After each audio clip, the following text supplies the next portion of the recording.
வேலுண்டு வினையில்லை. வணக்கம். நான் இன்றைய பதிவில் செல்வ வளம் தரும் மகாலட்சுமி வழிபாடை பற்றி உங்ககிட்ட சொல்கிறேன்.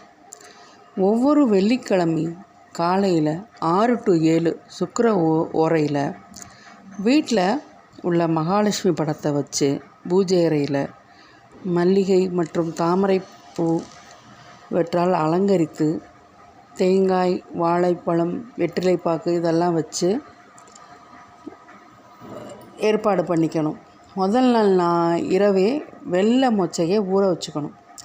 மறுநாள் அதை எடுத்து அதன் மேலே ஒரு தட்டில் வச்சு அது மேலே கல்கண்டெல்லாம் போட்டு நான் சாமிக்கு முன்னாடி நெய்வேத்தியம் பண்ண வைக்கணும்.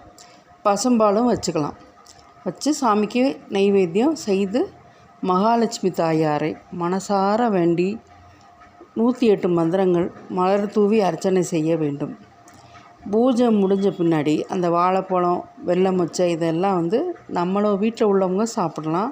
அப்படி இல்லைன்னா பசுமாட்டுக்கு கொடுக்கலாம். இப்படி ஒவ்வொரு வாரமும் இந்த பூஜை செய்கிறது மூலமாக தொடர்ந்து செஞ்சுட்டு வர்றப்ப வீட்டில் பொருளாதார நிலைமையில் சின்ன சின்னதாக மாற்றம் ஏற்பட்டு ஒரு நல்ல நிலைமைக்கு வர முடியும். இது அவங்கவுங்க சக்திக்கேற்ப அவங்கவுங்க வீட்டில் என்ன செய்யணும்னு நினைக்கிறாங்களோ பால் பாயாசம் செய்யலாம், சர்க்கரை பொங்கல் செய்யலாம், இல்லை கல்கண்டு பொங்கல் செய்யலாம். எதை வேணாலும் அவங்கவுங்க விருப்பப்படி ஒரு இனிப்பை வச்சு ஆத்மார்த்தமாக படையல் செய்து வழிபட்டு மகாலட்சுமி தாயாரை வணங்கும்போது மகாலட்சுமி உங்கள் வீட்டில் வாசம் செய்வாள். இது என் சொந்த அனுபவத்தில் ஒரு விஷயத்தை நான் உங்கள்கிட்ட சொல்கிறேன். நீங்கள் அதை கேட்டிங்கன்னா கூட ஆச்சரியப்படுவீங்க.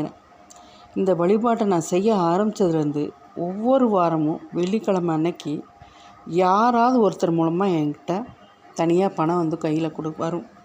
அது எப்படி என்னான்னு தெரியல. யார் மூலம்னாலும் எனக்கு வர வேண்டிய பணம் அன்றைக்கி வந்துடும். இதை விட வேறு என்ன மகிழ்ச்சி இருக்குது?